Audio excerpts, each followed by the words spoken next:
So one might ask, what is the goal of you awakening Indians? Why are you talking? What do you want? Okay, so I'm going to try to answer those questions. The goal of newly awakened American Indians is to reclaim what is theirs by birthright. It's a tall order, but it is the only right thing for an American Indian. So when we say that we are Indians today,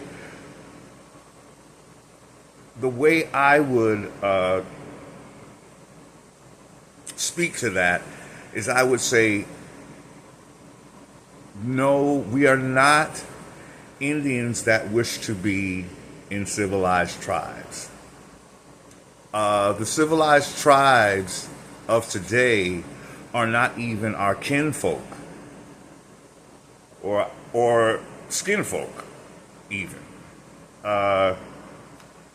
So the Native Americans have never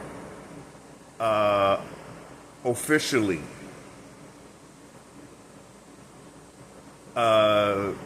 indicated that they even think that the Indians that were misclassified black are the original Indians. Yet these same Mongolian Indians will accept a Caucasian European in the wink of an eye. It's just amazing how corruption spreads not just within the federal system, but also among these federal civilized tribes.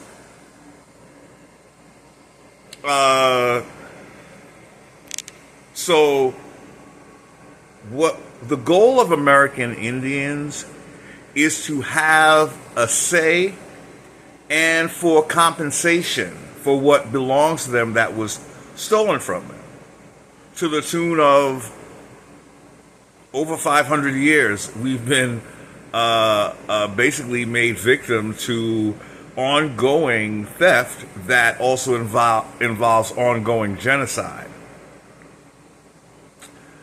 Once you can genocide a people on paper, there are no legal, lawful protections for that people. In other words, once American Indians were called black, there are no laws in the Constitution to protect blacks. And the 14th Amendment, all that did was make those blacks the property of the District of Columbia. So, in essence, the outcome of becoming or being misclassified black is what gave rise to a set of laws that this country never needed, which was civil rights. What civil rights did was bring in a conversation about black things and white things. So already you're naming identities that were not originally mentioned in the Constitution. So what does that mean, ladies and gentlemen? That means that the Constitution is truly not really, it's no longer representing the people or the men and women that were named in the Constitution. The Constitution, as I always say, it mentions Indians, yeah, and it mentions free persons. If you have a government talking about anything other than those two entities, you have a government that has created a whole other thing that has nothing to do with the Constitution. So what Indians have to do, the goal of an Indian is to steer this corporation back to that constitution. And once we get back there, we have to redesign. If American Indians are sovereign, and if America is their land, they have a right to void in completion or in parts of that Constitution that we know are derived from the doctrine of discovery. The Commerce Clause is derived from the doctrine of discovery. Okay? Because we know this by the way it's being interpreted. The Commerce Clause is very odd because it mentions three entities. It mentions foreign nations, it mentions Indian tribes, and it mentions the states. For consistency's sake, we would have to conclude that if the United States is regulating those three entities, then they must do so equally. You see what I'm saying? Or else why mention them in the same clause? So what I'm getting at is that same clause that mentions foreign nations, I say this all the time, states and Indian tribes, are they all being treated equally in this regulation? Or is one of those entities being completely dominated by the federal government? Can you guess which entity that is? It's the Indians, of course. And when you look at that, the Commerce Clause is saying Congress has the right to regulate foreign nations, Indian tribes, and the states in commerce. But when it comes to the Indians, the federal government says, oh, well, we have complete authority over that group, that entity. So does Congress have complete authority over foreign nations? Okay, so then why are you taking complete authority over Indians when this is our land? Any fool could figure that out. It's a way of cutting the original people out of the ability to obtain profits of their natural resources in commerce, or even to decide who they want to have an exchange of resources with. For instance, if the produce of an Indian's land is basically Indians' property, shouldn't we decide who we want to work with to exchange our resources with? Indians don't have a say because Congress is saying they have plenary authority over Indian tribes, and a plenary authority that they wouldn't have over foreign nations that are mentioned in the same Commerce Clause. So they're treating the three entities very differently. That means they are redefining what regulate means. For when they deal with foreign nations, regulation means one thing. When they deal with Indians, regulation means something else. When they deal with Indians, regulation means dominating everything, not just the natural resources. Every move that an Indian can possibly make is governed or dictated by the federal government. I read that at times the federal government will pass on responsibility of Indians to the states, so they play off of each other. I feel like being Big Daddy today. Nah, you be Big Daddy today. Okay, what you want these Indians to do for you today, my brother? Yeah. So what the goal of Indians Not Taxed is to stand up and say, if I'm not represented in Congress, how does Congress get to be a plenary authority? If I have no representation in Congress and Congress is my plenary authority, that means I don't have any input in the decisions that Congress makes, because they're just going to do what Congress wants. Because I'm not represented in Congress. I don't have anyone speaking on my behalf as an American Indian not taxed. Okay, so therein lies the problem. Without even talking about Indian tribes, the problem is, where are the Indians not taxed? We see the Indian tribes. They're the federal ones and they're the civil ones. Two things that are not mentioned in the Constitution, by the way. There's no mention of civilized tribes. There's no mention of federally recognized tribes. So they are what? Unconstitutional entities being dominated. Okay? But going back to Article 1, Section 2, Clause 3, Indians not taxed, where are they? They don't exist. The goal of American Indians is to fill those shoes, to make that entity exist, because that is the only type of Indian that has any say, because they have to have their own government since they're not represented in Congress. They have to produce their own money because they're not paying taxes, right?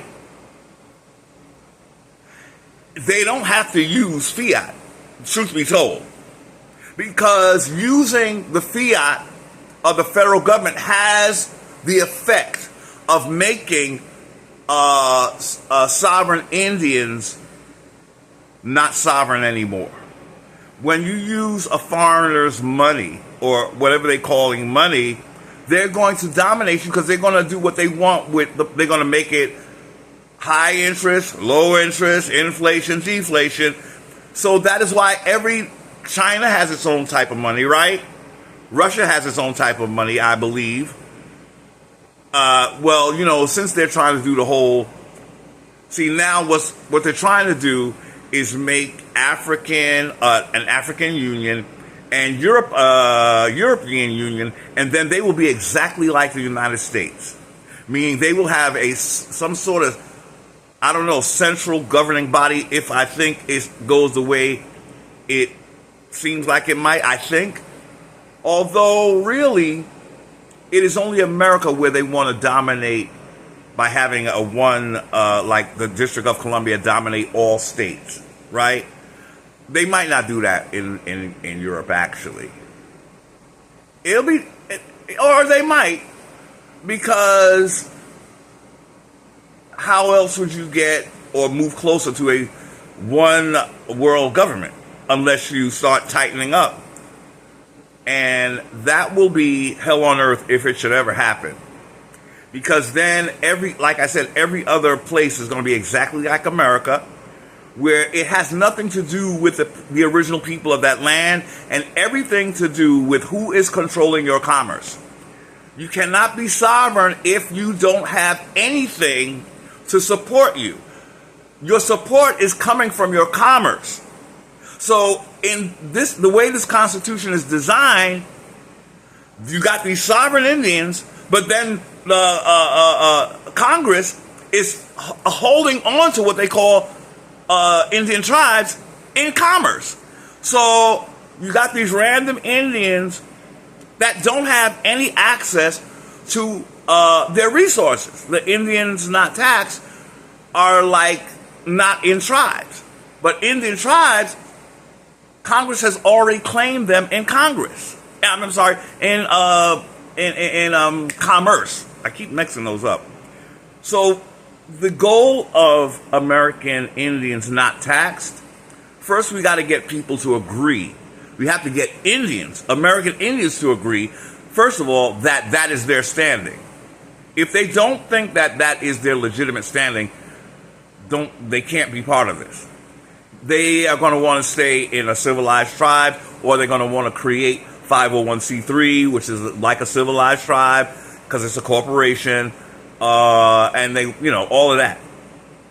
So the goal is that Article 1, Section 2, Clause 3 Indians have to be the new Indian on the block that actually has the sovereignty required to take ownership of their natural resources, or be in a place to be compensated for those who are using their natural resources. Compensated in any way they want to be. It doesn't have to be fiat. It shouldn't be fiat, because that is what your colonizer controls. Getting fiat from the colonizer, it's like getting something that is already programmed to benefit colonizer. So you'll have that fiat, but it has strings attached, because fiat is not free. That's why the national debt is as high as it is as well, because the Federal Reserve is a for-profit corporation, which means what is the business of the Federal Reserve? Printing money, right?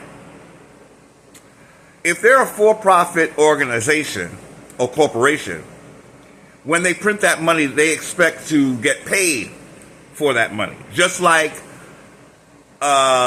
someone like Gates expects to get paid every time you use Word. And so Word does not just come with your computer. A government should provide money that's free to its people. That's not what we have here. So, in other words, money does not come with your government. You have to pay for that money, because the Federal Reserve that prints the money is a for-profit corporation. You see, commerce, it strips away any place for a birthright people to be. It gets rid of them. And it equals out, it equals out in terms of, slowly but surely, all the people of the land, including American Indians, are just going to be like serfs, working for their political nobility. Because that's the effect of making people as if they have no rights to the land and only the government does. That makes them like basically serfs. So you're going to be paying to live on land that was originally yours. So the system is what they say, rife with problems. I don't know what the word is.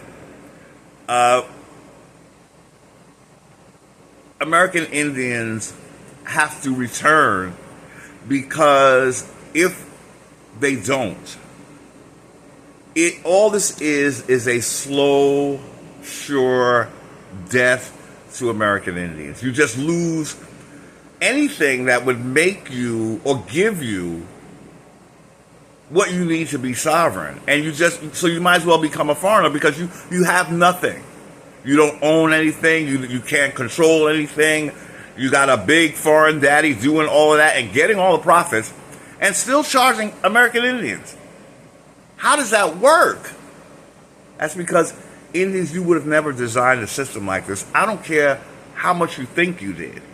Because this system, it does nothing to promote you as a culture on earth. It invites every foreigner to basically take over what belongs to you. What Indian would think that is the right thing to do in the face of their ancestors?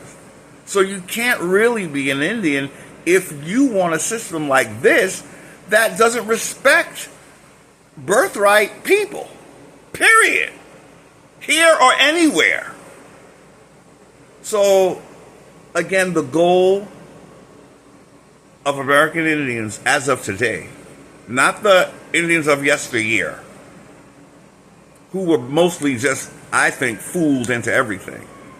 Because they did not write that Constitution. The way that Constitution is written, it's like saying an Indian stood before the colonizer and said, yes, I agree that you run all my land and my tribes, and I just do what you tell me to do. Yes, this is what I want for my generations to come.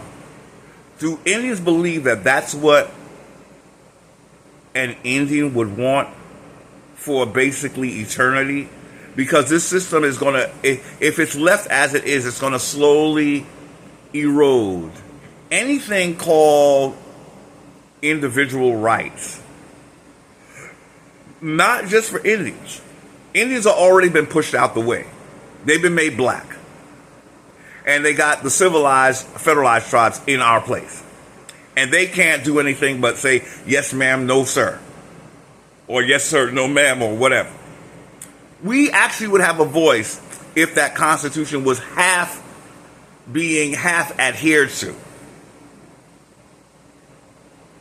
But Article 1, Section 2, Clause 3 is hardly really ever mentioned when it comes to Indians. They tend to want to talk more about the Commerce Clause because they know that that's somehow where they grab jurisdiction. Mind you, again, there's no such thing as a federal tribe in the Constitution, nor is there anything such thing as a civilized tribe.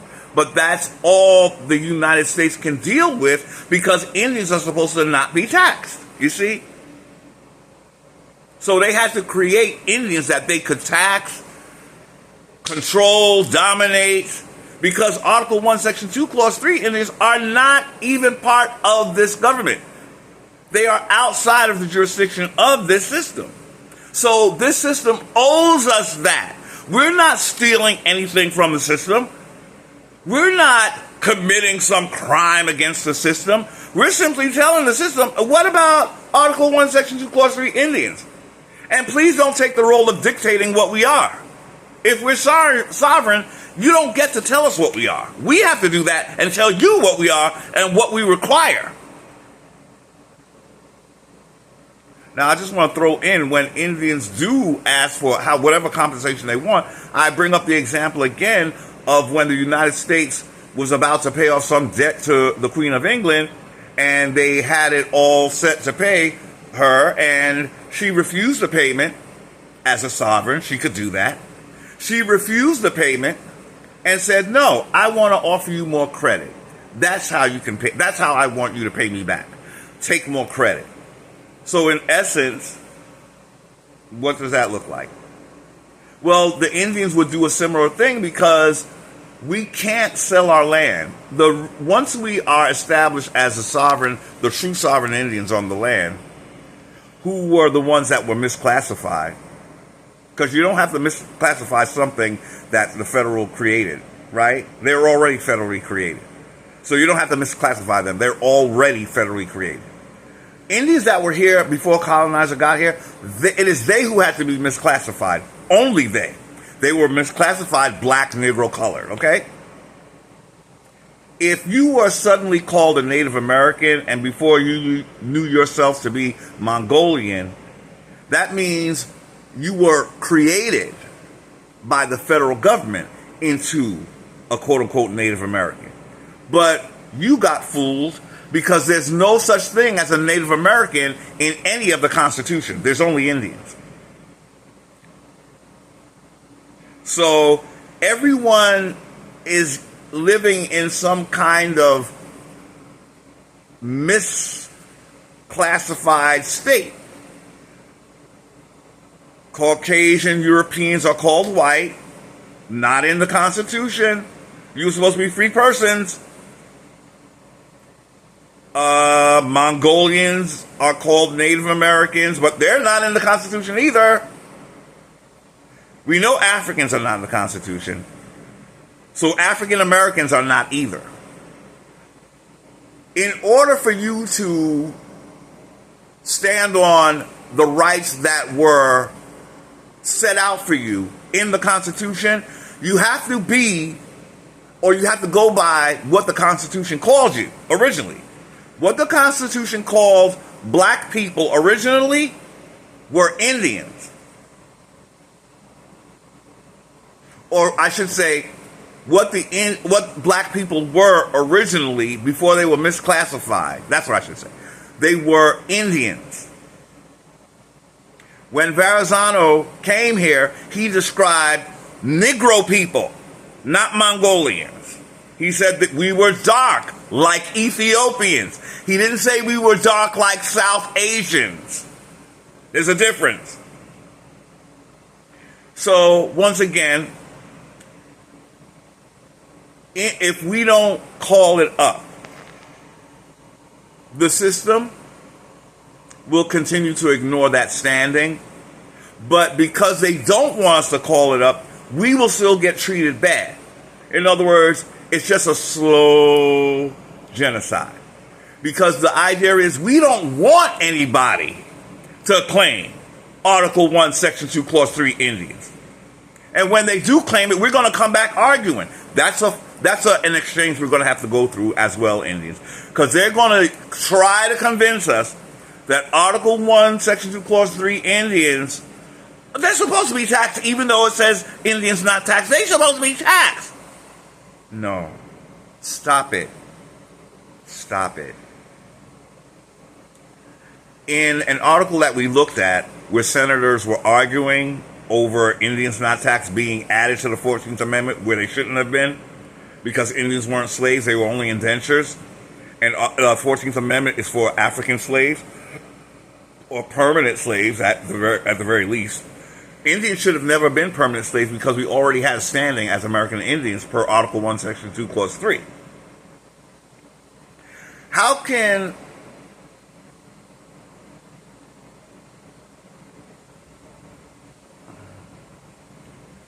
we don't want to go there. We won't go there. You know that you're in trouble if you go to a country and they create a new citizenship for you. Just know in the future you're in trouble because they're going to mop the floor with you. If they're not allowing you to be a citizen like the citizens that are already there, watch out. Watch out. You're the new slave. But not Indians. Indians had a standing before they were indentures, yo. And they should have went back to that standing as Indians not taxed.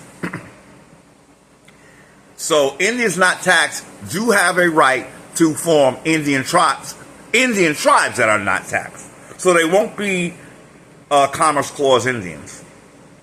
Because that conflicts with the whole point of me not paying taxes, not being counted in the census, and not being represented in Congress. So how can I be under the jurisdiction of Congress if I'm not represented in Congress? That's a question that we have to keep repeating until it makes sense.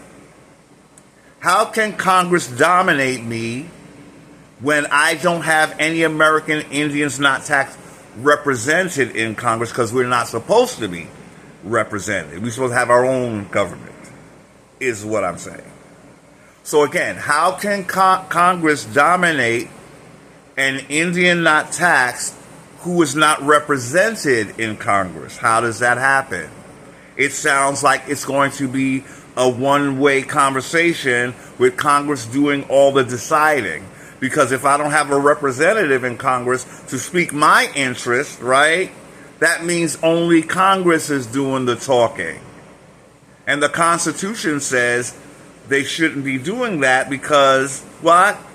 American Indians are not represented in Congress.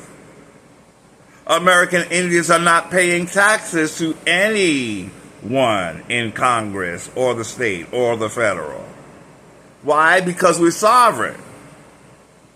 But this government owes us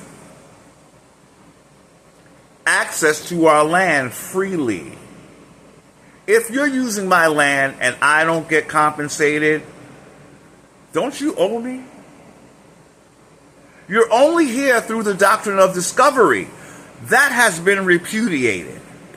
In other words, you don't even any longer have the right to steal from me without compensating me. If what you did, taking over my land, was sanctioned by the doctrine of discovery, which meant that you could take from me and not compensate me, that day has been repudiated by the same church that instituted it. So if they're saying that my land is supposed to be mine freely, and they do say that, then what are you doing here not compensating me for my land that you're on? I can't sell you my land. I can rent it to you and you can compensate me. Whatever I ask. If I want credit, Boom, I got it. Just like how the Queen did, right? Okay, so that is what we're doing here. We're reestablishing our standing that's in the Constitution.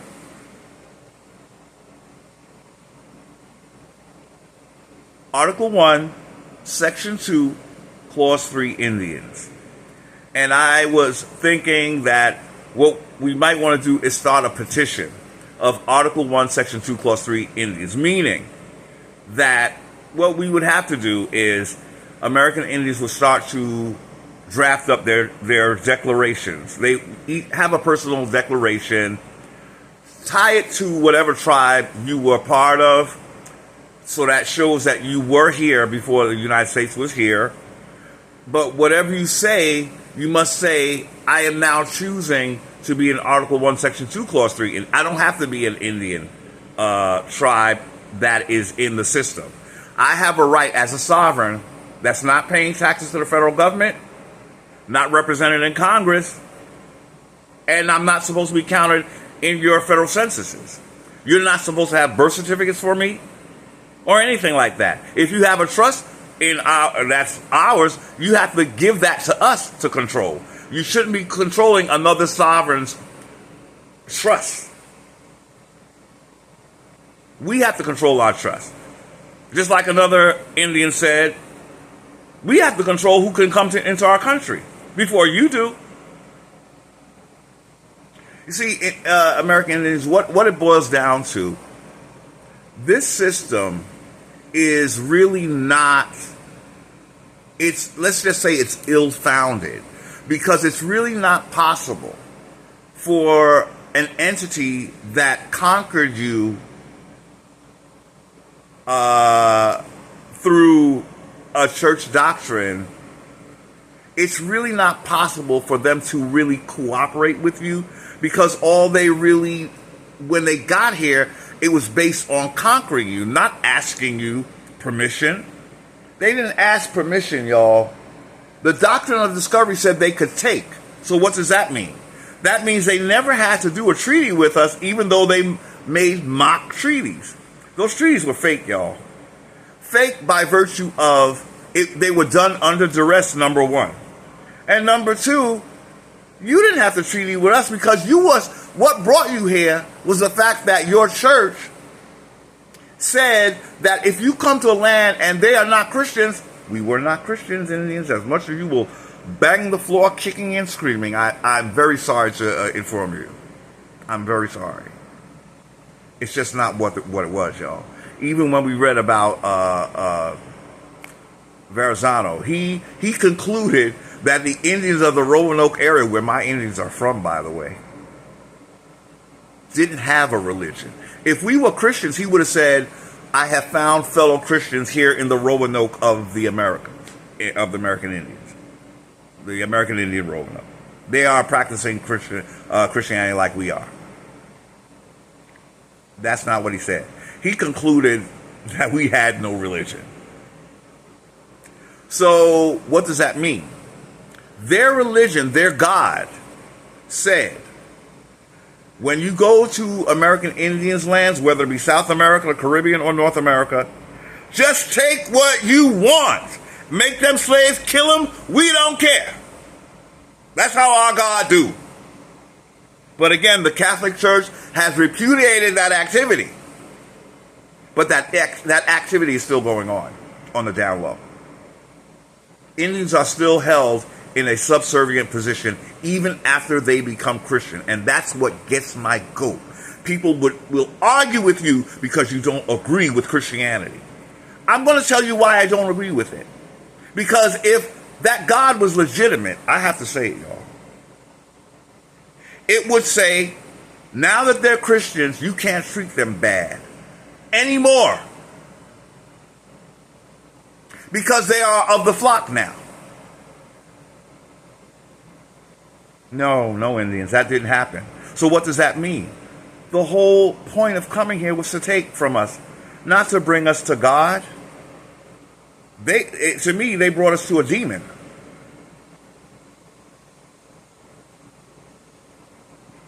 That's why the Catholic Church had to repudiate that, because they treated us like they were being guided by a demon. Kill them if they don't convert, huh?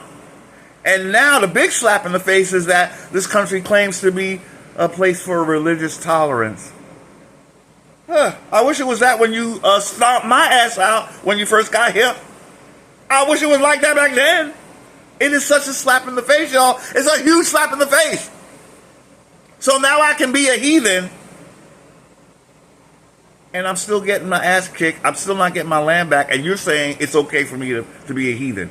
After we were practically and still are being genocided, now it's okay to be a heathen? Why? Because you got my land now. Now we can go back to whatever. Go back to doing what you were doing. We got the land now. Yay! Indians, the only way that this beast is going to listen to us is if we become Article 1, Section 2, Clause 3 Indians. That is a big argument, because we have so many occasions where legal professionals are telling us that article meant that we were not part of this system. Do you see the problem here? You talk about Indians to the system, they immediately skip over the first mention of Indians to jump to Indians in commerce, because those are the federal Indians that they are dominating in quote-unquote commerce. So they changed the meaning of regulate, because they said, the Constitution said they're supposed to regulate commerce with. Somebody pointed that out to me and I didn't catch it. He was telling me it actually says they're supposed to regulate commerce with, not by themselves. But Congress said, la la la la la la la la la la la la. They redefined the word with. They redefined the word sovereign when it comes to Indians. They already reclassified us black, so that, yeah. And though we should be called Americans, they made up the term Indian as well. That's a whole other thing we're going to have to deal with. I think what we have to go by is what was the intention and who were the Indians as described by Verrazano. Okay, so that means you're saying Verrazano saw Americans here that looked like Ethiopians, but we were not. We were here before you, regardless. As long as we were here before this federal government was here, first come, first in line, first in whatever that term is. Finders keepers, well, we found it first. We didn't find it, we were here, but I'm just saying. When you found us here, we have jurisdiction over you. What is here is ours, because we're here. And yes, I just want to say again, no, we did not come here from Africa. Just be very clear about that. Just look at my video, America is an older civilization than Africa, and you'll realize why now most Indians know that we didn't come from Africa. Africa didn't exist when we were here. Horace Butler, if you read When Rocks Cry Out, although he's a Christian, if you read behind the lines of what he's saying, he's telling us that America was here and had the first, what they call Egypt, before there was ever one in Africa. How Egypt got to Africa is when we kicked the priesthood out. That's how Egypt got to Africa. They were going monotheistic and we didn't want to, and we kicked them out somewhere around the 18th dynasty, and they started a whole new timeline in Africa, a whole new lie, saying that Africa, that the Egypt in Africa is the first one. No, it's not. So what you do is you add that time now to America's history. Whatever time that they say Egypt existed first, when it first came on the scene, that was in America. So that makes America older than Africa. Yes. Horace Butler is trying to tell us, so you got to pick up what he's saying, because I don't believe he could say it overtly. He kept trying to say that it was Africans that came here and built Egypt in South America. Not possible. No one does that. No one leaves their own country without having anything built to go build in a foreign, because you're going to have to deal with the people that are there. They're also trying to indicate, I think they're trying to say that no one was here when Africans got here or whatever. No. What you mean was, we were here and you keep calling us African, Horace Butler. That's what you're doing. But I think he had to do that to get his book published. Because they're not really trying to have the narrative out there that it was American Indians who built their civilization and then it moved to Africa. That is why we are hated. I believe we are sorely hated. Because when you think about it, this entire system, if you had a constitution here, and you're saying this was agreed upon by the American Indians, why did you have to get rid of the American Indians? That's one for the record, y'all. Think about it. If you're saying somehow we came to an agreement with you, yet now we find that there's a segment of American Indians who were misclassified. That means the so-called, we're not black, y'all, but the so-called black Indians that were actually misclassified black, they weren't in agreement with this system. That's why you have to get rid of us. Think about it, y'all. If we were in agreement, would they be trying to hide our identity? Plymouth Rock landed on us, y'all. We didn't want it. I know Indians want to believe that our ancestors agreed to this. Yeah, those would have been the ones that were the Moors that married into our family. They would agree with this and convince you that all Indians did. Then why are we being treated so badly today? If the Constitution was legitimately something that Indians agreed to, why are you not going by that agreement, and why have you changed the face of the American Indian? It's because the real American Indians didn't want any part of this. They were being conquered by the doctrine of discovery. Thank you for watching. Until next time.